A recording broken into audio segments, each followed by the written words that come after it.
네, 오늘 언약의 하나님 12번째 나갑니다. 제가 오늘도 언약의 여정 2번째로 나갑니다. 왜냐하면 이 언약의 여정 속에 드러난 이스라엘의 4가지 악은요. 우리가 사역자들이 영적 의사로서 우리가 현장에 사람들이 어떻게 병들어가는지를 알아야 되기 때문에 그렇습니다. 성경에서 하나님의 진단해 준 내용이에요. 신자들이 불신앙, 불평불만, 우상숭배, 교만으로 병들어간다고. 근데 지금도 마찬가지예요. 저도 현장에 지금 25년, 30년 돼가면서 이렇게 사역을 하지만 정말 많은 사람들이 이렇게 병들어간 사람들을 많이 봐요. 자, 그래서 우리는 이 병에 걸리지 않도록, 여기에 빠지지 않도록 우리 자신을 지키고 또 사역을 도와줘야 되는 그런 메시지로 잘 정리되기 바랍니다. 자, 이스라엘 백성은요, 신자죠.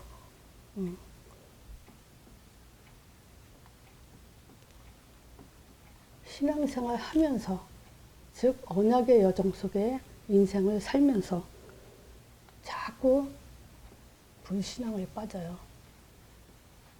사실 우리 자신이요, 새신자 때, 이 새신자 때는 별로 불신앙 안 해요. 또, 불평불만도 잘 안 하죠. 근데 이상하게 시간이 가면 갈수록 이런 것들이 점점 많아지죠. 그뿐만이 아니라 우상까지 점점 짙어지죠. 신자들이야 뭐 우상 숭배 하겠습니까? 우상 숭배는 안 하지만 그 속에 계속 우상들이 자라나고 있죠. 그리고 교만 속에 결론적으로 불신앙, 불평불만, 우상은 결국은 교만으로 끝을 가고 있죠.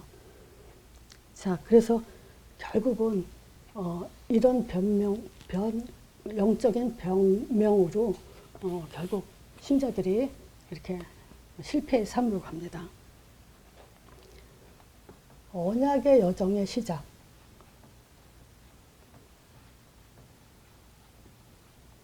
이 시작을 보면요. 사실 아브라함을 부르면서부터 약속을 줬기 때문에 가나안 땅 가라 그랬죠. 그것이 사실은 언약의 여정이기도 해요. 그렇지만 진짜 언약의 여정의 시작은 언제부터냐면요. 출애굽기 3장 15절. 이때부터 본격적으로 언약의 여정의 시작이라고 할 수 있어요. 자, 이때부터는 왜 그러냐면 하나님의 이름 여호와로 드러내신 시작이기 때문에 그래요. 출애굽기 6장에 그 말 하죠. 아브라함과 이삭, 야곱에게는 여호와 이름을 알려주지 않았다고. 근데 출애굽을 시작으로 드디어 이제 하나님이 자기 이름을 드러내시면서 아브라함과 이삭, 야곱, 요셉은 족장 시대의 언약의 여정이었지만 출애굽은 이제 구원 사역에 초점을 두면서 본격적으로 언약의 여정을 시작하셨죠. 자, 그래서 그 언약의 여정 속에 불신앙이 뭐고 불평불만이 뭐고 우상이 뭐냐 또 교만이 뭐냐라는 걸 구체적으로 조금 더 설명을 하기 위해서 제가 이거를 또 반복합니다. 자, 불신앙은 언제 시작됐냐? 창세기 3장 1절에서 6절이죠. 이걸 가지고 근본 문제라고 그러죠. 자, 이 근본 문제인데 하나님은 사실 선악과 금령을 하셨어요. 선악과를 먹지 마라 그러셨죠. 근데 왜 이 선악과 금령하셨을까? 그 이유가 뭘까요? 우리는 왜 하나님이 선악과 만들어 놓고 먹고 죽겠냐? 이런 질문들을 하기도 했고 또 받기도 하죠. 사실 그래요. 왜 선악과 만들어 놓고 왜 사람들이 이거 먹고 죽게 만들고 고통 속에 살게 하냐? 이 선악과 금령의 이유는 2가지로 볼 수 있어요. 그건 뭐냐면 너는 피조물이다. 그래서 창조주 하나님을 잊지 말고 살아라. 이거의 첫 번째고요. 두 번째는 뭐냐면 선악을 판단하지 마라. 선과 악을 판단하는 것은 하나님의 영역이다. 이 얘기죠. 피조물을 말하자면 창조주와 피조물을 나눈 것은 뭐냐? 질서 파괴하지 말라는 거죠. 그리고 선악을 판단하지 말라. 이 얘기죠. 그래서 근본 문제는 뭐냐면 선악과를 먹음으로 인해서 하나님 말씀을 떠난 사건이죠. 말하자면 선악과 먹지 말라는 그 말씀을 놓쳤어요. 그 언약 파괴죠. 그리고 예배자로서의 본분을 잃어버렸죠. 그 죄 속에서 또 전도자의 삶, 정복자의 삶을 살라고 한 것이 사단의 종이 되고 말았죠. 자, 그러니까 이것이 지금 모든 불평불만, 우상숭배, 교만의 불씨, 시작이에요. 그래서 지금도 사람들은요, 계속 이 속에서 자기 자신이 주인이 돼서 나 중심으로 살죠. 그리고 선악을 판단하죠. 그 선악을 판단한다는 것은 결국 하나님의 위치에 있다는 얘기죠. 자, 그래서 우리가 선과 악이 뭔지 사람의 기준으로 선악이 아니고 하나님이 말씀하신 선악의 기준이 뭔지를 우리가 제대로 좀 깨달을 필요가 있죠. 자, 하나님의 선은 창세기 3장 15절로 시작해요. 이게 선이에요. 지난주에 말씀드린 것처럼 마태복음 12장 28, 29절에 말씀드린 것처럼 강한 자를 결박하는 것, 흑암이 꺾이는 것을, 악이 꺾이는 것을 선이라고 할 수 있죠. 자, 그러기 위해서는 오직 한 분밖에 없어요. 여인의 후손, 여자의 후손, 하나님의 아들이죠. 그분이 와서 뱀의 머리를 상해야 돼요. 왕이시죠. 또 발꿈치를 상하게 되는 십자가의 고난을 이루시죠. 이분만이 오직 선이에요. 그래서 우리는 이 속에서 이 답을 갖지 못하면 100% 계속 이 속에 살게 됐죠. 그래서 지금 이 답을 가진 사람들이 이 답을 갖고도 우리는 계속 지금 영적 문제에 헤어나지 못하고 있는 사람들이 많이 있어요. 우리가 사실 영적 문제를 하면 마약을 하고 또는 어떤 중독 그런 것에 영적 문제라는 얘기를 많이 하지만 진짜 근본적인 영적 문제는 이거예요. 뭐가 있냐면 하나님이 창조하신 우리의 정체성을 놓쳐버리는 거예요. 정체성을 하나님이 똑바로 우리에게 알도록 하나님이 최고 가치로 표현한 거. 너희들의 정체가 어떤 존재냐? 하나님의 형상이다. 이 얘기를 했어요. 그래서 우리가 하나님 형상도 단계적으로 설명할 필요가 있는데요. 오늘은 일단 하나님 형상 그러면요. 창조 자체가 하나님의 최고 가치를 말할 정도로 어마어마한 존재라는 거예요. 이걸 가지고요. 요한복음 10장 34절에 내가 너희를 신이라 하지 않았냐. 요건 사실 그 출애굽 7장 1절에 보면요. 모세한테 내가 너로 바로 앞에 신으로 세웠다 이랬거든요. 근데 그 말을 우리한테도 그대로 적용을 해요. 내가 너희를 신이라 하지 않았냐. 성경이 그렇게 기록하지 않았냐. 하나님은 아니지만 하나님과 같은 존재, 하나님의 신의 성품에 참여된 존재, 하나님의 속한 존재, 그런 존재예요. 이거는요 바꿀 수가 없어요. 어느 인간도 하나님 형상의 신적인 존재라는 것에 대해서 아무도 이걸 망가뜨리고 바꿀 수는 없어요. 하나님이 그렇게 창조하세요. 창조 자체가 왕적인 존재예요. 자, 그리고 두 번째로 우리가 설명을 한다면은 그리스도의 기능을 설명할 수 있어요. 뭐냐, 하나님 아는 지식, 또 예배드린 지식, 그 정복하고 다스린 지식, 하나님에게 그대로 있는 것을 그대로 부여받은 존재, 하나님 것을. 이 말 자체로도 우리는 더 이상 바랄 게 없어요. 우리 가치가 얼마나 큰지를 알 수 있는 게 이런 단어 외에는 없어요. 이뿐만 아니라 한마디로 말하면 하늘의 사람, 땅의 사람이 아니에요. 그래서 저는 이게 먼저도 말씀드렸지만 이 정말 복음을 알고 방향이 나왔다면요, 이 정체성 계속 수십 번 들으셔야 돼요. 그래서 하나님 형상 그러면 이 단어 자체에 더 이상 할 말이 없을 만큼 우리 가치, 존재 자체의 가치가 빛이 나야 돼요. 우리 자신의 확신과 힘과 이런 것들을 가져야 돼요. 자, 그리고 영적 문제는 뭐냐?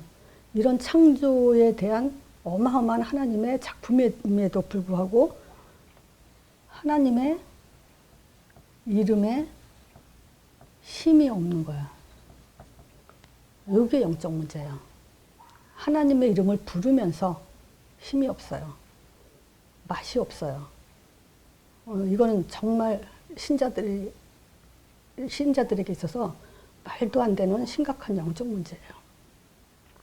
물론 초신자들이 하나님 이름 예수 여기에 별로 맛을 못 느낄 거예요. 근데 그게 되도록 우리는 그 사역을 해야 돼요. 가장 큰 영적 문제라면 나는 이거라고 봐요. 하나님의 이름에 힘이 안 나는 거. 그리고 인생 방향이 안 나오는 거. 이게 영적 문제예요. 신자들의 영적 문제. 이것이 안 되면 우리는 불신앙 속에 살고 있다. 그렇게 봐야 됩니다. 자, 두 번째 불평불만이요. 불평불만이 어디서 나왔냐? 홍해 앞에서 또 광야의 삶에서 여기서 지금 불평불만이 나왔죠. 뭐냐? 의식주의. 또 이 신명기에 보면요, 이 광야에서 이스라엘 백성들이 불평불만한 게 8가지가 나온다고 제가 말씀드렸죠. 거기서 3가지로 정리한 거예요. 하나님이 인도하신 길에 대해서 불평불만했고요. 지도자에 대한 불평불만을 했어요. 자, 이때 광야 40년 동안 하나님이 왜 이스라엘 백성들을 이렇게 고통 속에 살게 했냐? 신명기 8장 1, 2, 3절에 보면요, 그 이유를 정확하게 하나님이 기록해놨어요. 1절에 보면요, 내가 오늘날 명한 모든 명령을 너희는 지켜 행하라. 이거예요. 하나님의 모든 명령, 말씀이요. 이걸 지켜 행하라는 거예요. 그리하면 너희가 살고 번성하고 여호와께서 너희 열조에게 맹세한 땅에 들어가서 그것을 얻게 할 거다. 말씀대로 거기에 집중하고 거기에 살라는 거예요. 말씀밖에 없어요. 2절에 보면요, 내 하나님 여호와께서 40년 동안 너희 광야길을 걷게 하신 것은 기억해라. 왜 그랬냐? 너를 낮추시며 시험하시고 네 마음이 어떠한지, 명령을 지키는지 안 지키는지 그걸 알려고 그런다. 왜 고통 속에 있냐? 네가 말씀 붙들고 정말 그대로 사냐 안 사냐 그걸 보려고 하신다, 이 얘기예요. 그러면서 3절에 그 얘기예요. 왜 그랬냐? 사람은요, 떡으로만 사는 것이 아니고 하나님 여호와 입에서 나오는 모든 말씀으로 사는 줄 너희로 알게 하려고 그런다. 요거 신명기를 예수님이 마태복음 4장에 보면 마귀에 시험당할 때 이 말씀을 그대로 적용하시고 선포하시잖아요. 자, 왜 불평불만이냐? 말씀 놓치니까 이런 거예요. 그래서 다시 하나님이 그 말씀을 주신 이유가 어떤 말씀을 줬냐? 출애굽기 3장 18절이에요. 피, 이거 놓치지 마라.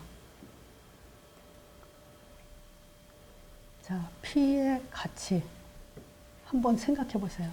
저는 이건 매주 기도 때마다, 매일 기도 때마다, 매 시간마다 이 피의 가치만 생각해도 우리는 못 이길 문제, 없을 거라고 생각해요. 하나님의 최고의 영광된 가치, 그것이 예수님의 피, 십자가의 피예요. 이 가치를 가지고 놓치지 말고 살아라. 그리고 예배드려라. 이 예배는요, 뭐가 예배냐? 우린 사역자는 나름대로 예배가 뭐냐? 이거 정리가 좀 돼야 돼요. 신령과 진정으로 예배드리는 거죠. 성령이 역사하는 게 예배고 진리가 있는 말씀이 복음이 있는 것이 예배죠.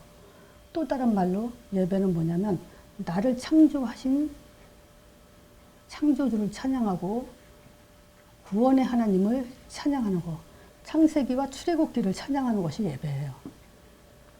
그리고 가나안 땅에 대해서 늘 잊지 않는 것이 우리에게 힘과 미래가 되어야 됩니다. 가나안 땅은. 이제 피는 완성됐어요. 그쵸? 십자가에서. 그러면 신명기 8장 3절에 보면 하나님의 입에서 나오는 말씀으로 살 거라 그러거든요. 그 말씀을 한마디로 말하면 이제 사도행전 1장 8절이에요. 오직 그리스도, 오직 성령, 오직 전도예요. 이거 놓치면 안 됩니다. 자, 불평불만을 제가 지난주에 불신자들도 인격 있는 사람들은 불평불만 안 한다. 그런 얘기 했죠. 우리는 불신자들보다 신자로서 더 우리는 인격을 갖춰야 돼요. 인격이 있어야 돼요. 이 인격은 또 다른 말로 그릇 또는 수준이라고 할 수 있죠. 자, 제가 한 예를 들고 싶은 게 뭐냐면요. 사람은 상식적이어야 되고요. 합리적이어야 돼요. 사역자들은 특히 더요. 한 예를 들면요. 요 A라는 사람이 있어요. 요 A라는 사람이 교회 안에서 어떤 일이 벌어졌냐면요. 요 A라는 사람이 교회에 그 교회를 눈이 많이 오느라고 그 지붕이 무너진 사건이 있었어요. 우리 교회가. 그랬을 때 그거를 보험회사에다 보고하고 견적을 해서 이걸 수리할 수 있도록 이제 그거를 받았는데 수리비가 8,000불 이 정도 아마 나왔을 거예요. 저 자세히 잘 모르지만 이 정도 8,000불이 나왔는데 그래서 이거를 그러면 어디다 맡길 것인가? 그랬을 때 요 전문가가 있어요. 예, 그쵸? 지붕 고치기 위해선 전문가가 필요하니까 요 전문가한테 이제 일을 맡기는데 마침 여기 누가 있었냐면 우리 교회 다녔던 어떤 전도사님의 남편이 있었어요. 자, 그러니까 굉장히 이분이 이 전문가하고 그러니까 사업을 같이 하는 사람이에요. 같은 회사를 같이 이렇게 하고 있는 분인데 이분을 보니까 이 사람을 믿을만 하죠. 그래서 이 8,000불에 이 전문가한테 일을 맡겼어요. 그랬더니 교회에서 이제 난리가 난 거예요. 왜냐하면 어떤 사람이 이거를 5,000불이면 할 수 있다. 이렇게 나온 거예요. 근데 미국 사람이 일을 맡아서 하는 거고 한국 사람이 맡아서 하는 거고는 차원이 틀려요, 사실. 그래서 교회 일이기 때문에 이분은 아마 그것을 철저하게 완벽하게 하기 위해서 아마 비싸더라도 이 사람한테 맡기기로 이제 했나 보죠. 근데 어떤 사람이 5,000불이면 할 수 있다 이런 말을 듣고 이제 B라는 사람이 어떤 생각을 했냐면 이거 뭐지? 그리고 이 사람이 마침 또 집을 샀대요. 집을 사니까 이 사람이 뭐야 이거 5,000불이면 사는 걸 8,000불을 부른 거 보니까 이 사람이 지금 여기서 한 3,000불은 해먹은 거 아닌가. 그래서 집을 산 거 아닌가 이 생각을 한 거예요. 그러니까 이럴 때는요. 이런 생각이 만약에 든다면 이 사람이 의심이 간다면 이 사람은 굉장히 지혜로운 사람 같았으면 아마 담임 목사한테 이 얘기를 한번 상의를 했을 거예요. 5,000불이면 되는 걸 8,000불 했는데 혹시 이 사람이 또 집도 사고 했으니까 이 사람이 어떻게 의심을 했냐.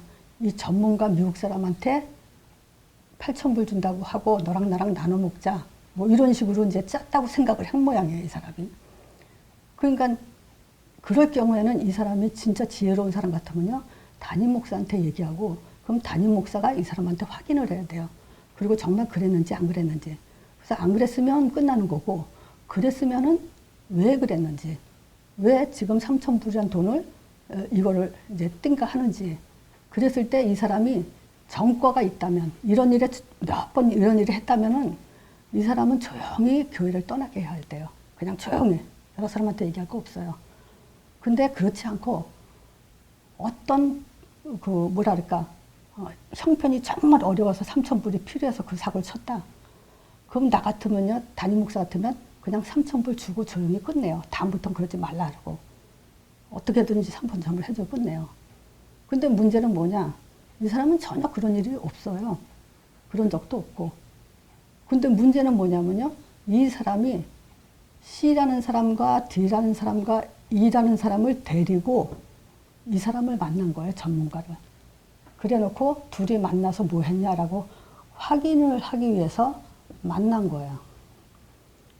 그러면 상식적으로 이 사람들이요, 상식이 있는 사람 같으면 첫 번째, 이 사람에 대해서 20년이라는 세월 동안 같이 신앙생활하고 했던 그랬을 때 이 사람이 그렇게 나쁜 짓을 할 만큼 안 좋은 사람이라고 의심을 했다는 거죠.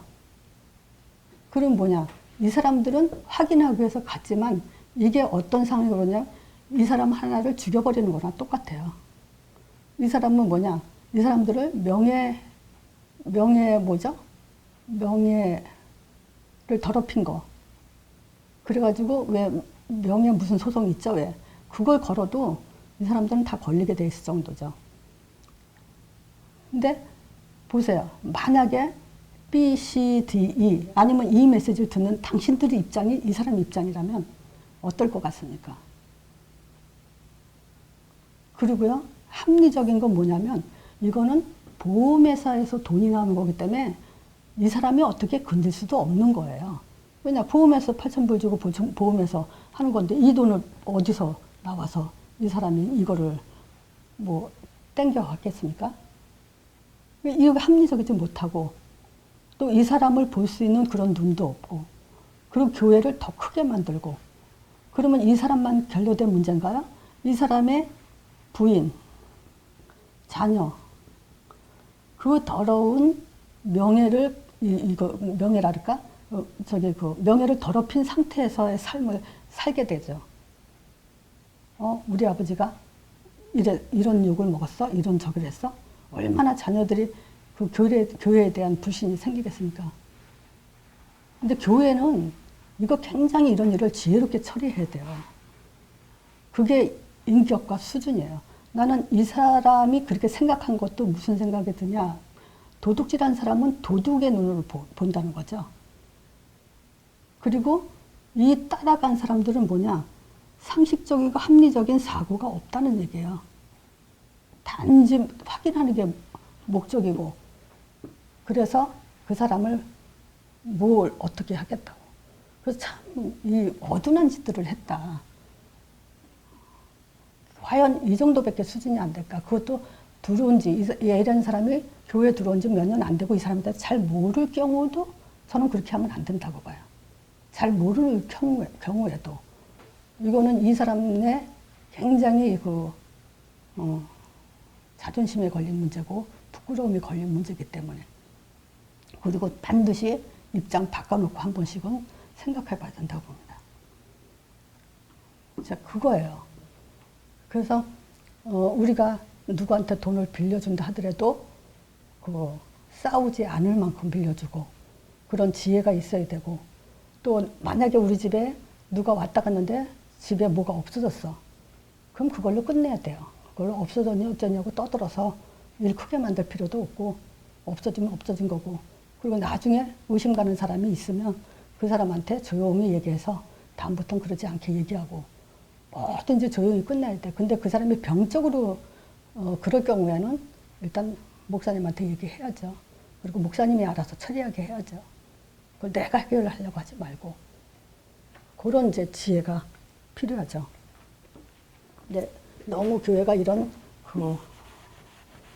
뭐랄까 상식과 이 합리적인 사고들이 너무 없는 게 문제예요. 자, 그리고 A든 B든 C든 D든 모든 사람은요, 이 복음 안에 늘 감사가 넘치는 삶을 살아야 됩니다. 그거는 당연히 우리는 하나님이 살아 계신 것만 해도 감사하죠. 그렇죠? 우리가 뭘 기도해서 응답받으려고 합니까? 살아 계신 것만 해도 감사하죠. 그런 순수한 신앙을 갖는 것이 우리에게 저는 굉장히 필요하다고 봅니다. 자, 우상이요. 가나안 땅. 여기는 하나님의 목적이죠. 메시아 보내실 땅.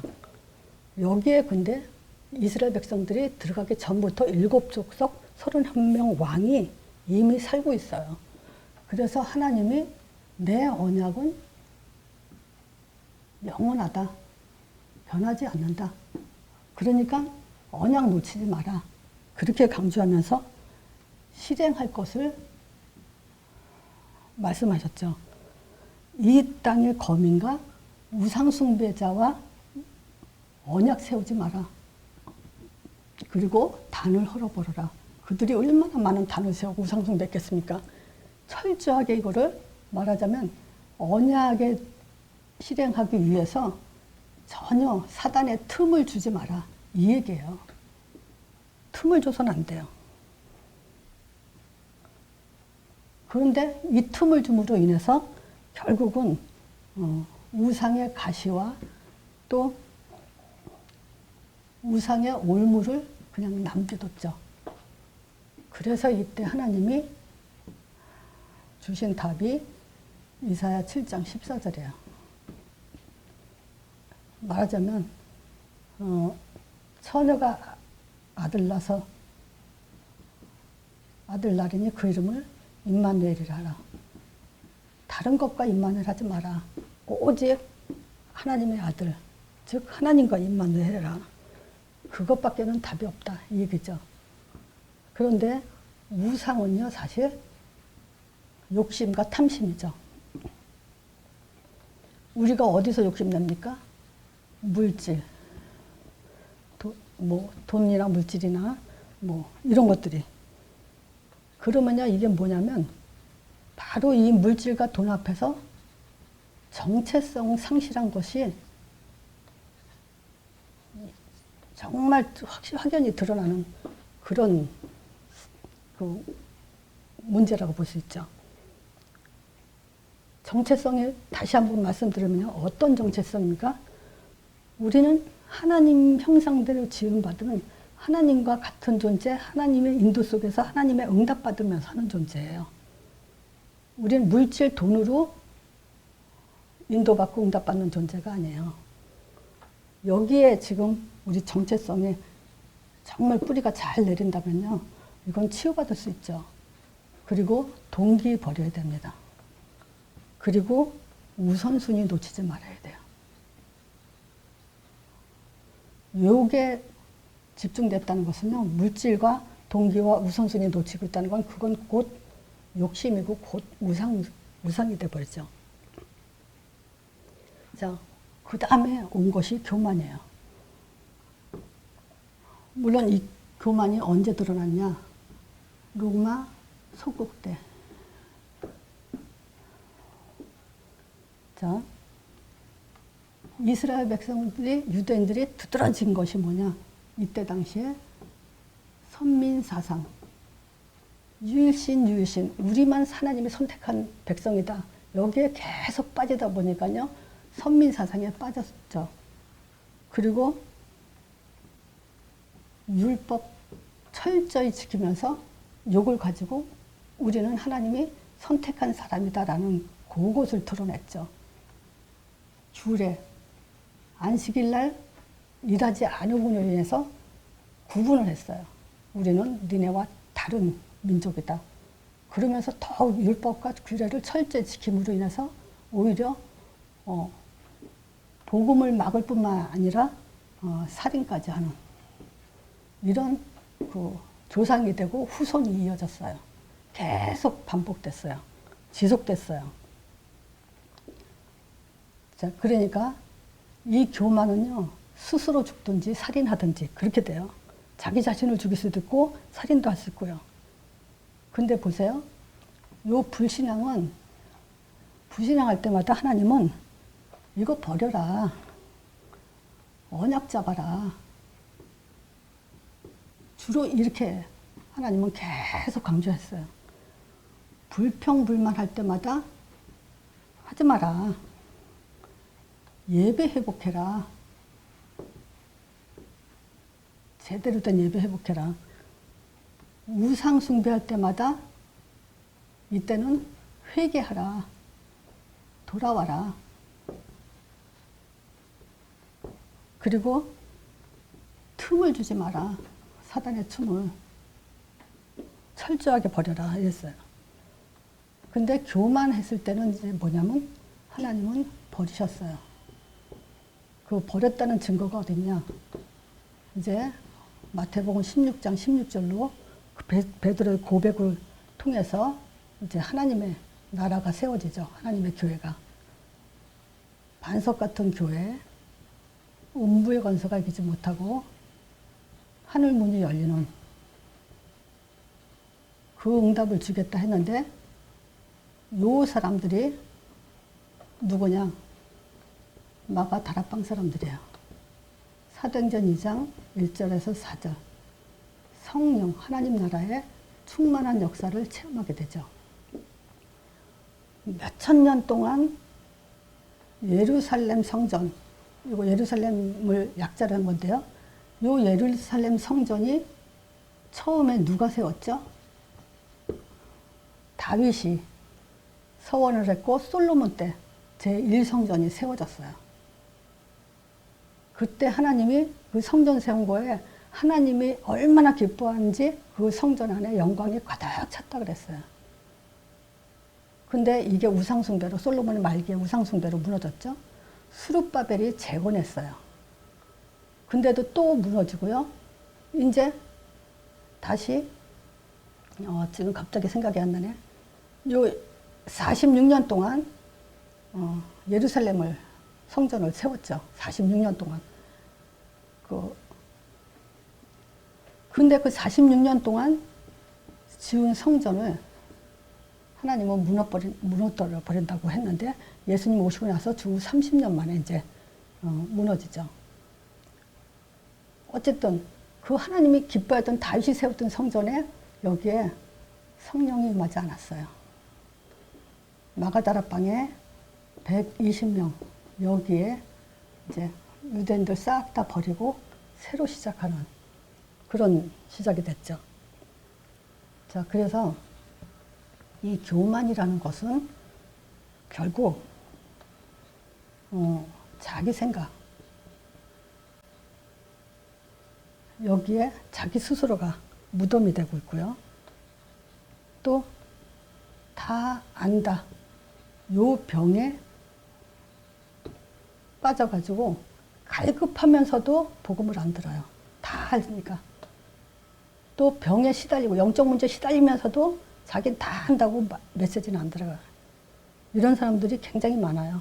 갈등하면서도 또 아파하면서도 자기 영적 문제, 뭐 드러난 영적 문제에 뭐 고통받으면서도 메시지를 안 들어가요. 결국은요, 이 사람들이 복음 들으면요, 진짜 복음 들을 때 무감각 상태에 있어요. 점점 무감각해져요. 이게 교만의 끝이라고 볼 수 있어요. 근데요, 이제 더 이상 답이 없어요. 약이 없어요. 언약의 여정 속에 살면서 지금 신자들이 이렇게 병들어 가고 있는 하나님의 진단이에요. 그래서 그때마다 하나님은 돌아와라 했지만 끝까지 돌아올 수 없는 다리의 강으로 건너가죠. 자, 결국은 뭐냐? 교만 끝까지 가서 결국은 하나님한테 버림받는 그런 결과를 초래합니다. 진짜예요. 제 주변에 보면 영적 문제를 시달리면서 그래도 복음은 많이 들었다고 하면서 갈급한 상태를 드러내면서도 복음은 안 들어가요. 복음은 안 들어요. 못 들어요. 그러니 보세요. 이런 사람들이 십자가의 피의 가치에 감격을 하겠는가?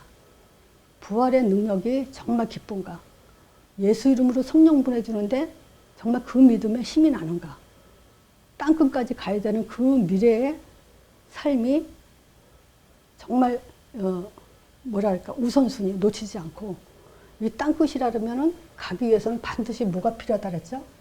개인화가 필요하다 그랬죠.